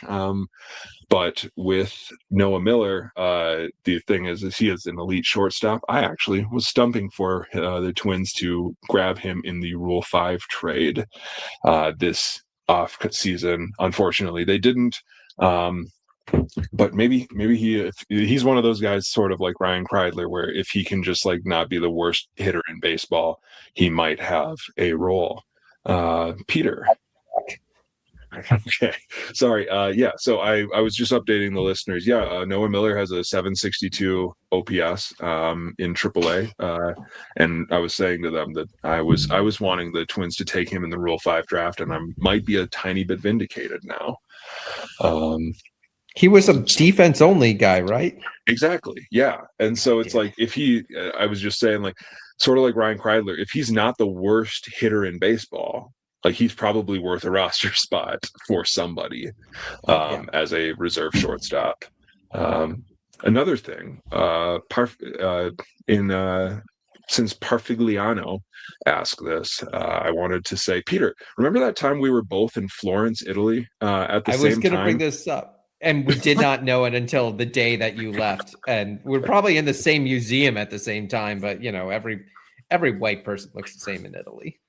Oh yeah, I mean, I'm a little bit easy to spot, especially in Italy, with the blonde hair and being quite large. But yeah, it was funny to the listeners. Peter took a picture from inside the Medici chapels, tombs, whatever. One of the beautiful things. Florence is covered in beautiful stuff, but I saw it on the plane, and I was like, "Wait a minute! I was literally there yesterday. Are you in Florence right now?" But I'd been tweeting about my trip. He had been blue skying, skeeting about his trip, and we just completely missed each other while we were both in Florence, Italy at the same time this November. I think I was wearing my Twins hat around on some of the days that where it was a little rainy. So I It was so wonder. drizzly there. It was Yeah. miserable. So I wonder if like you would have, if you had seen a Twins hat, you would have probably said something. Because I was always, whenever you're traveling internationally, you're looking at which baseball hats are becoming popular, whatever. Yeah. Usually it's Yankees, the Dodgers have kind of caught up, and I remember seeing like some other ones here and there. Red Sox one, I think I saw Royals one, but I didn't see anyone else in Twins gear. No, I do not. I was like, I'm a ball cap guy, but I also am like, well, I don't want to look too American, so I went out and I bought a blank ball cap, like just a navy blue, no logo ball cap that I was wearing around. Yeah, if I had seen a Twins hat, I probably would have poked around. We were staying out by Santa Maria Novella in that area. But yeah, because that was a lot of fun. But yeah, it would have been a lot of fun to meet up with my old friend I know Peter we could have gotten a Labuza. Florentine steak and everything. It would have been great. Well, I did get one of those are huge, man. They They're just drop it on your table and say, "Have at it, man." My wife and I made it through, but like with very, very, very slow. I would also go the I forget what they call the Loperdido sandwich, the one that makes me think Yeah, of Astros outfielder Joey Loperfido. yeah. I had two of those. One of those kind of out in the suburbs of um,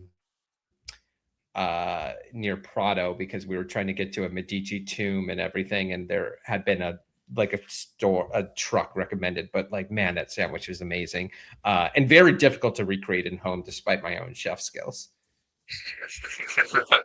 So, yeah, that was trip time with Gregg and Peter. One more question: rank all relievers who have pitched a game for the Twins by most to least excruciating to watch.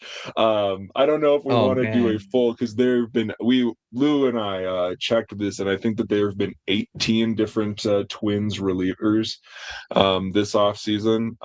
I will say one of the least excruciating to watch was Alex Jackson. Another one would be friend Orlando Arcia. That was nice of them to be a little bit fun. I would put Justin Lawrence at the I bottom already there. mentioned Justin Lawrence. Yeah, Justin Uh, Lawrence was just excruciating just to see all that happen. Justin Topa was also excruciating. I thought I might rank Luis Garcia as more excruciating than Topa.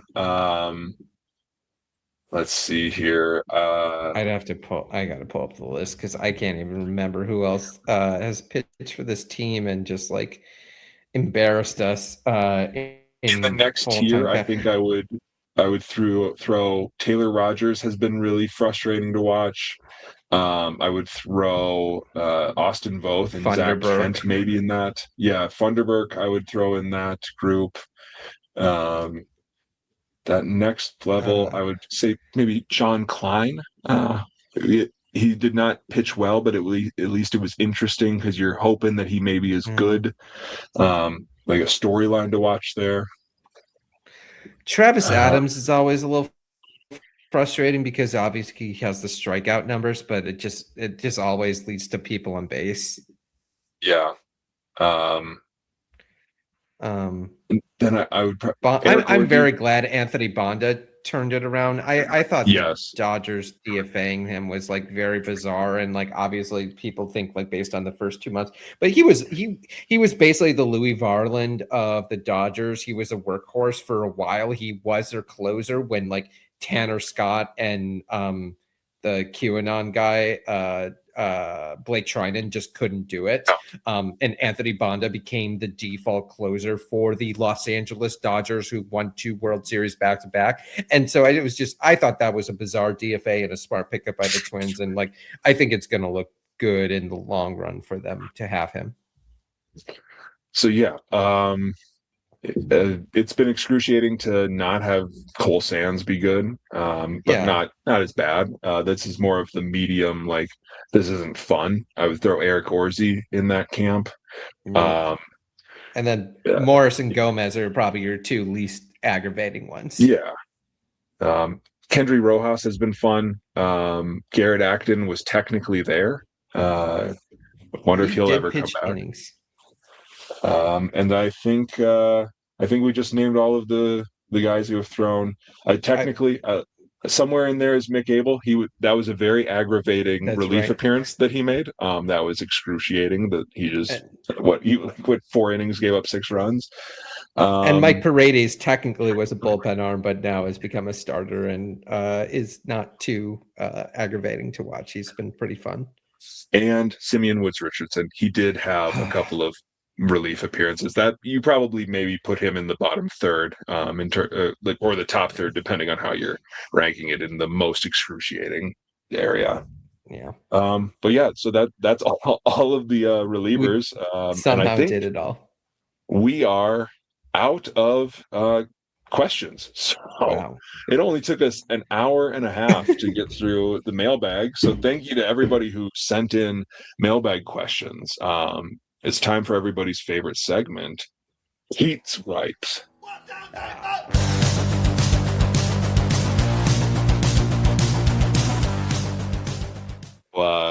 Peter's always got something grinding his gears. Oh, Peter, what have you got for us today? Ready to fight. Okay, so obviously, I'm sure fans are aware of that.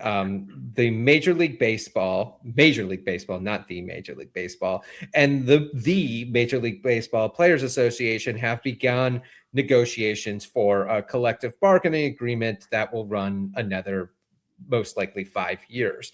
The agreement expires on December 1st, 2026, as it always does. MLB has all but signaled that they will likely lock out the players. I will explain here, the reason that MLB locks it out is so the players can't do a strike action in the middle of the season, which would cause a lot of chaos and a lot more financial ruin than just locking them out on the day that the contract expires. A lot of the discourse, there's been a lot of proposals from MLB, including getting rid of high school draftees, an international draft, limiting players to 5-year agreements. A lot has gone beyond the table. But the biggest one has been this question of the salary cap.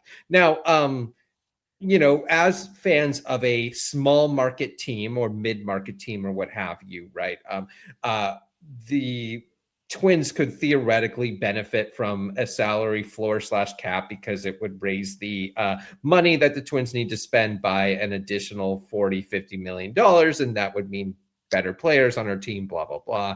So I understand why certain fans might be interested in this, or at least curious about this. And there's certain ways that if you did it right, you could. I will say the Players Association has thrown a lot of different proposals that wouldn't be a cap or floor, but would force small market teams to make sure that they're actually spending the money that other teams give them. I'm going to leave the value of those proposals on to the side here. Think about them what you want. What I want to focus on is that Major League Baseball has begun taking out advertising in games on YouTube, wherever they can get your ears, telling you, the fan, that you should care about the salary floor or cap, and that this is about leveling competition in the game. I got an ad that's like, the Dodgers spend so much money and the Marlins don't spend anything, and you should care about this. Forget the fact that the Miami Marlins were the best team in baseball over the last month. Forget the fact that besides the fact that the Dodgers won 2 World Series back-to-back, that hadn't happened since since the Yankees had done it many, many years ago, despite all the facts that there's generally good competition in baseball, so to say. But why should we, the fans, care about this whatsoever? Or what should we do? MLB has a website where you can learn about this, but what are you supposed to do? I find this sort of public, bully pulpit stuff absolutely bizarre, when it makes no sense. Your deal is with the players, and anyone who knows anything about salary floor and caps is ultimately, this has nothing to do with competition, has everything to do with how much do you want to pay the players. If you want to argue that people like Kyle Tucker or Juan Soto are paid too much, go ahead and argue that to the fans and tell the fans that they should care about that. Don't try and, barrage me with advertising about this during a game. I did not turn on the game to learn about leveling the competition field. I also didn't turn on the game to learn about Burno Less Lethal, a sort of quasi gun that I'm supposed to buy so I can shoot people who are coming into my house. But I will leave that one to the table. I don't know why I need to be focusing on this. I find this absolutely bizarre. I find it genuinely offensive that that this is what MLB is spending their money on. I come to baseball to watch Shohei Ohtani, Joe Ryan, Pablo Lopez, Byron Buxton. I am there to watch cool players do stuff. I am not here to think about aprons or any of this BS. And do not sell me on this future. Go sell it to the players. Convince the players that they need to do this. This gets then finally to my final part of this conspiracy theory of why is the MLB doing this? Why are they trying to get the fans invested in this? As we know, many, many players in MLB, as well as any sports, have talked about that the introduction of prop bets and gambling has led to a series of negative fan interactions, right? Bailey Ober's talked about getting death threats. Many players have talked about fearing for their safety in a way that they've never feared before.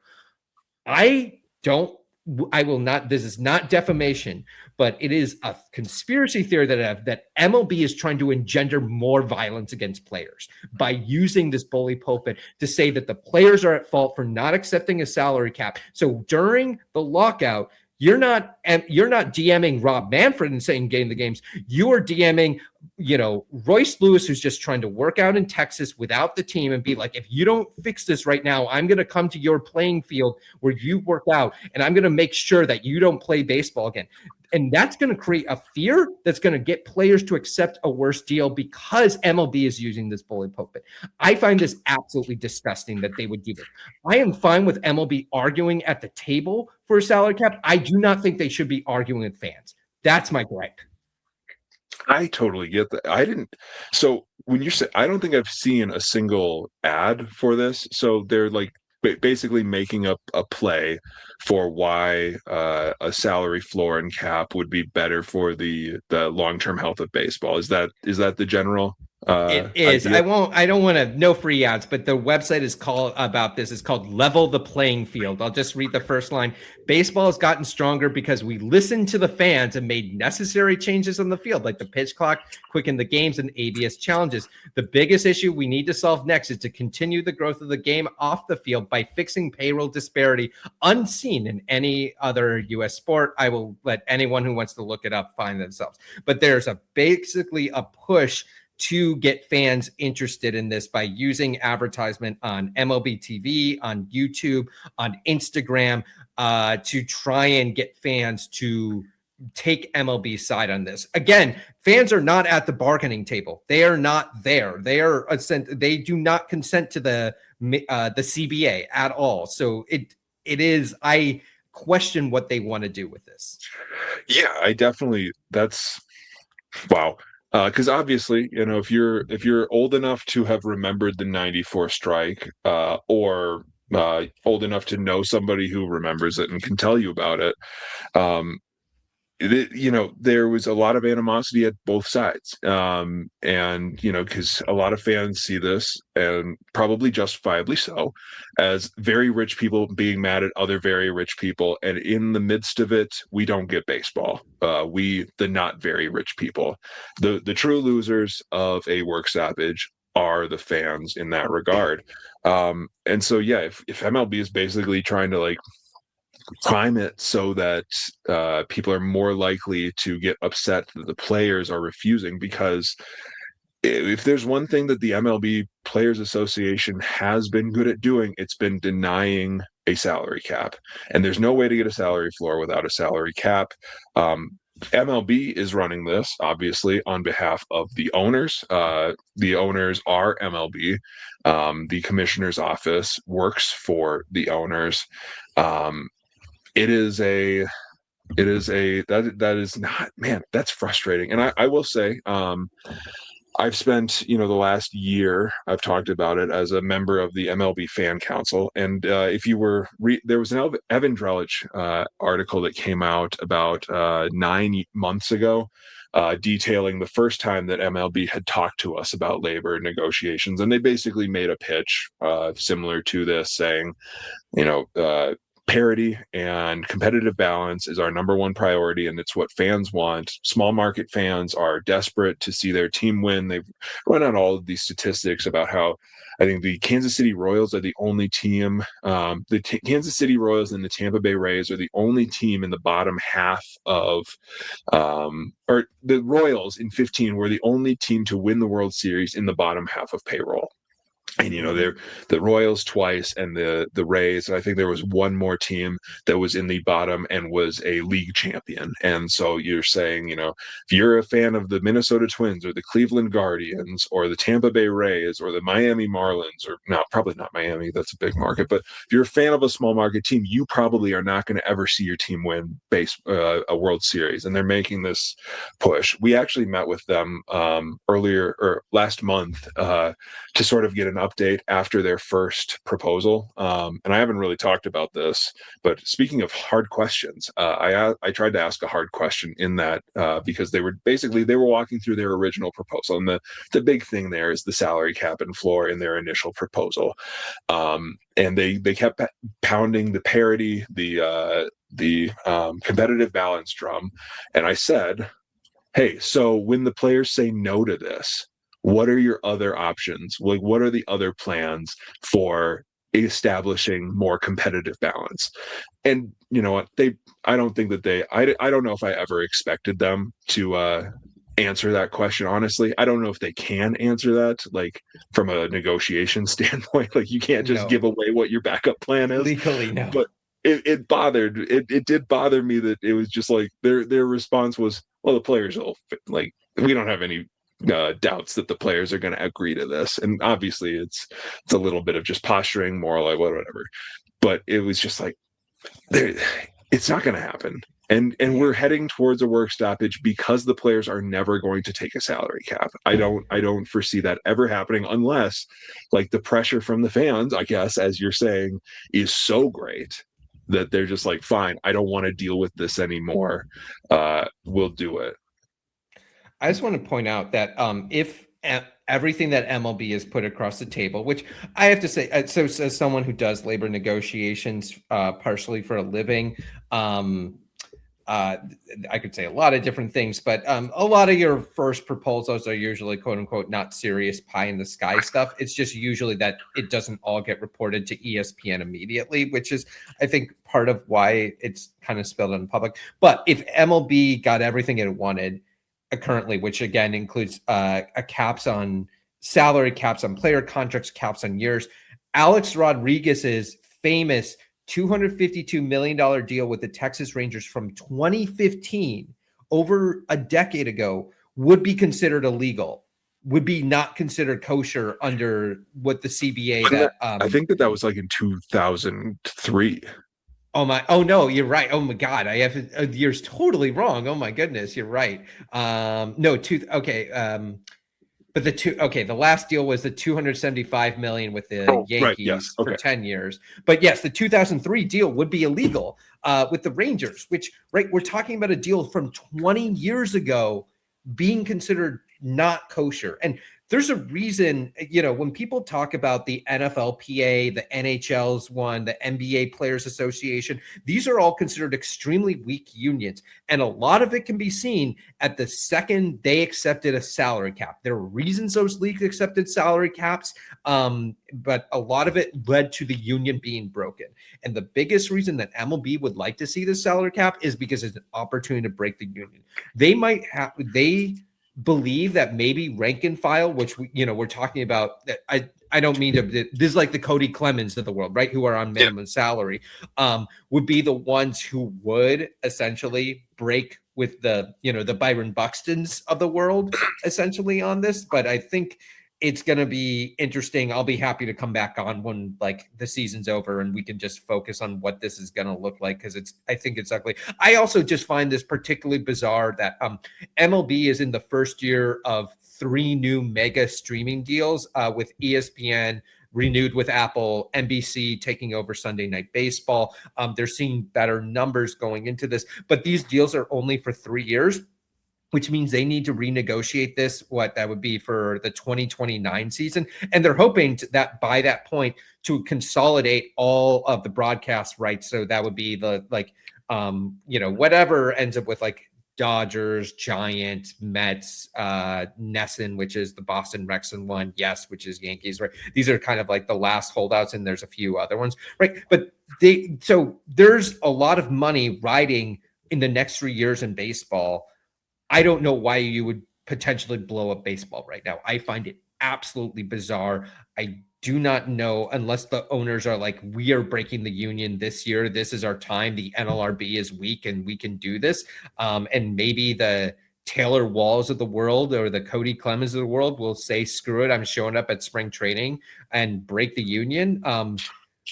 It is going to, I find it all very, very interesting. And especially as it's playing out in public, I feel you usually should not know about what was proposed at the table until like the last day of negotiations before someone goes on the strike. A good example would be the Writers Guild Association, right, went on strike in 2023 along with the actors. They did not show you any of the proposals until the day they were going on strike. That's when they decided that everyone could see what the proposals on the table, then back and forth. And that's when they were trying to engender public support. You usually don't engender public support until you need it. And MLB has decided that we're starting early. We're going to use our larger bully pulpit that the fans don't have. And I hope that the thing that the fans will care about, and if you're listening to this and maybe you're a little labor skeptical, and I understand it, the thing you care about is watching Byron Buxton hit bombs. Because I'm telling you right now, MLB doesn't care. Yeah, no, 100%. And I guess the last thing that I'll say on this, like you brought up how weak the other leagues unions are. If you're an NBA fan, like a Timberwolves fan right now, you just watched them blow up. They had to break up their team because they had to send off Karl Anthony Towns. The only reason that the Knicks were able to put together the team that they were this year is because Jalen Brunson basically took a $20 million a year pay cut. The last CBA in the NBA basically broke up a ton of teams because you cannot afford to keep like multiple stars and still field a competent roster around them.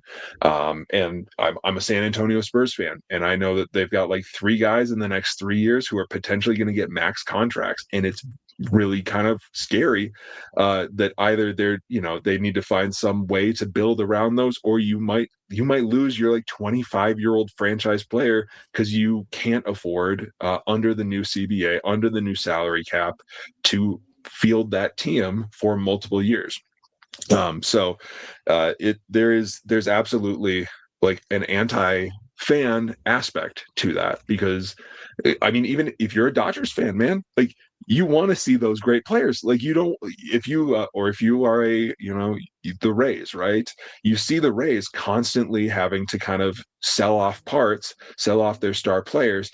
There's a world where with the right salary cap, you see that happening with a lot of teams every year, where they're just like, we can't afford to keep all of these guys. We would be able to spend the money otherwise, but if there's a salary cap, and so we're not doing that. I appreciate you coming on and just completely out leftying Cody with this. I've never had a 20-minute Cody monologue about collective bargaining.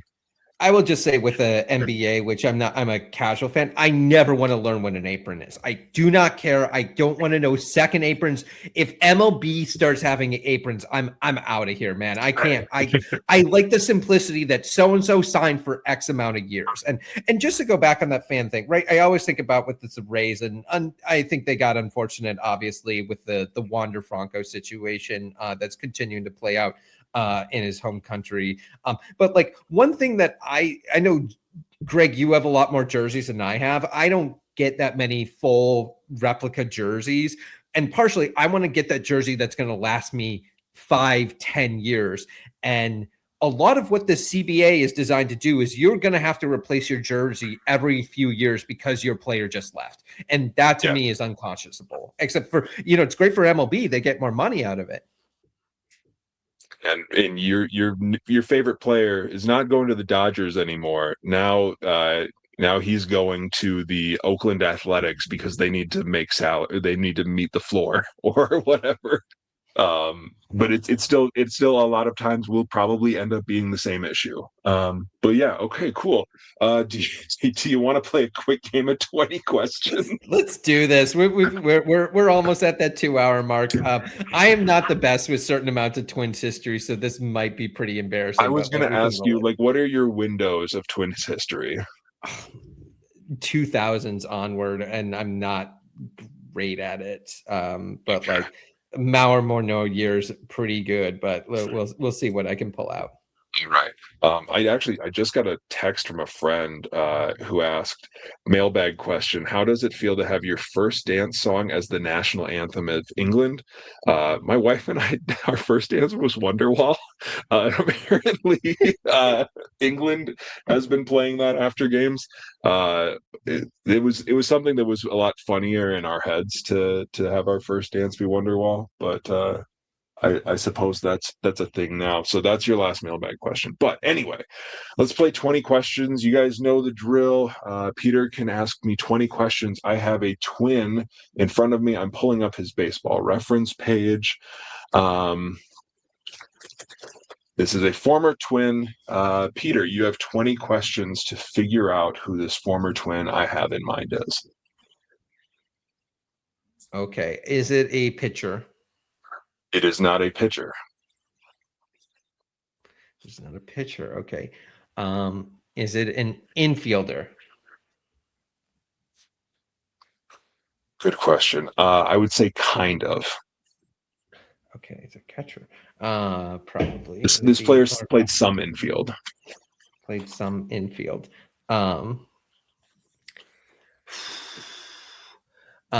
Did this player get managed under Rod Gardenhire? He was a Ron Gardenhire. He's a Ron Gardenhire guy. Was he on the game 163 roster? He was not on the 163 roster. Okay. Now we get into tricky stuff because I don't know. I'm trying to think of the best ways to start winnowing twins. Did he play on this team for more than 5 years? More than 5 years? Yes, he did. Okay. That gives me something to work with. Trying to think. Well, what are the good questions? I feel like I'm not good at even thinking about the questions that you could potentially ask on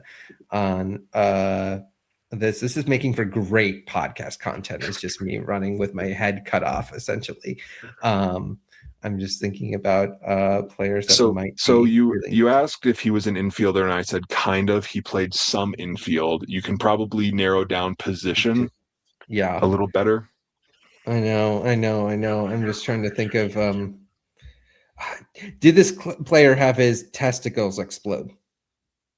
No. Okay, it's I not don't Mitch think Garver. so. It's not Mitch Garver, though. Yeah, no. Yes, I don't know if you remember that Orioles game. Oh, I do. It's a topic near and dear to me. Did this Twins player play in the 90s? He did not play in the 90s. Okay, I was thinking maybe Mike Red. Thinking here. Looking at some other teams. No, he was because I was thinking, Corky was only on for 1 year. I'm trying to think of, oh gosh, who could it be?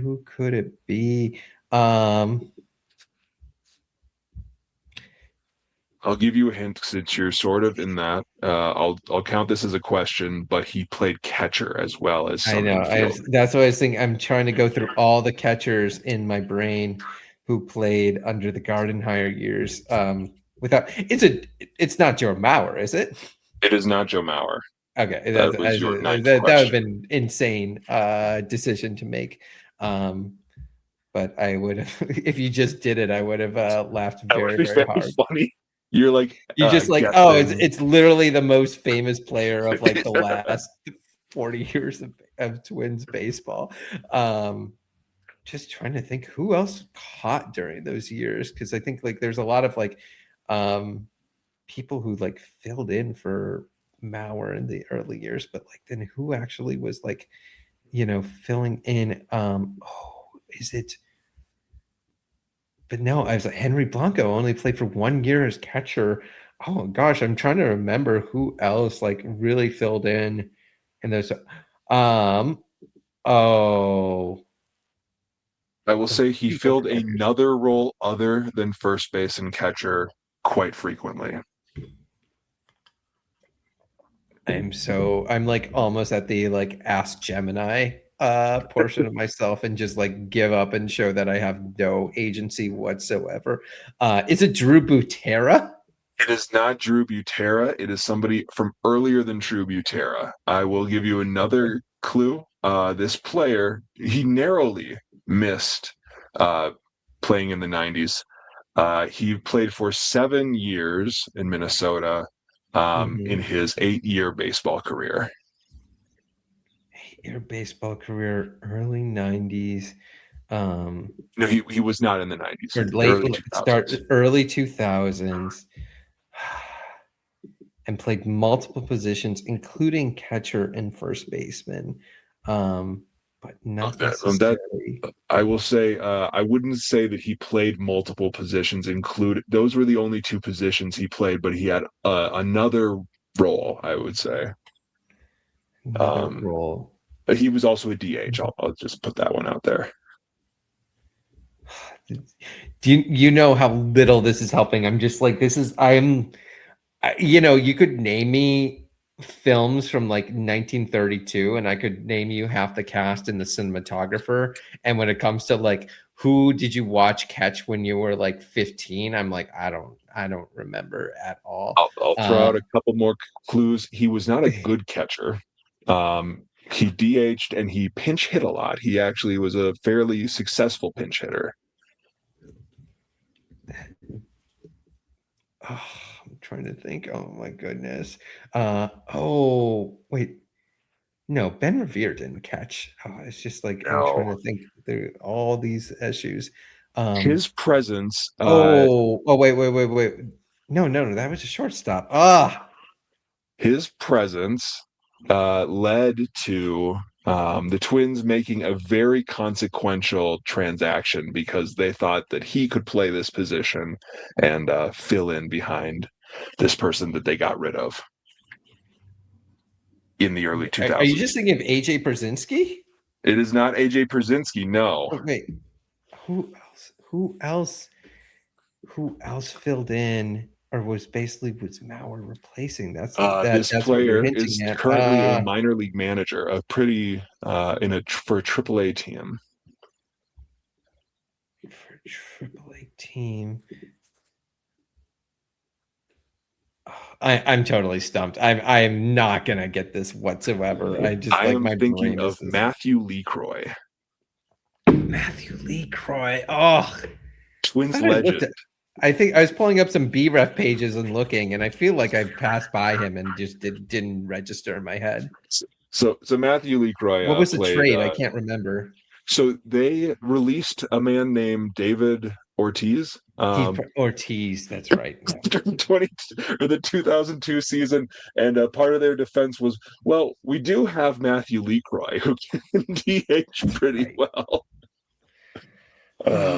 I believe he Those was like their primary DH that following season and was a below average hitter. Or no, which is what you yeah, love in he a was a solid DH hitter. He position. actually put together a 1.2 WAR season that next season Eh, as mostly the DH. you So know, I've stumped Peter with 20 questions. I was stumped from like question one, so I don't want to take that much credit, and I apologize for everyone who like the has listeners lost who have all stuck respect for around, me the for listeners who have stuck hour around for three. 2 hours are pounding the table like, come on, get it over with. But thank you, Peter, for the first ever 2-hour episode of the Twins Off Daily podcast. That was a whole lot of fun. We don't have a walk-off question because I forgot to write one up before we started, like two and a I half think we've hours ago. I think we've done enough here. I appreciate you sticking around till the wee hours of the morning, depending on where you're living these days.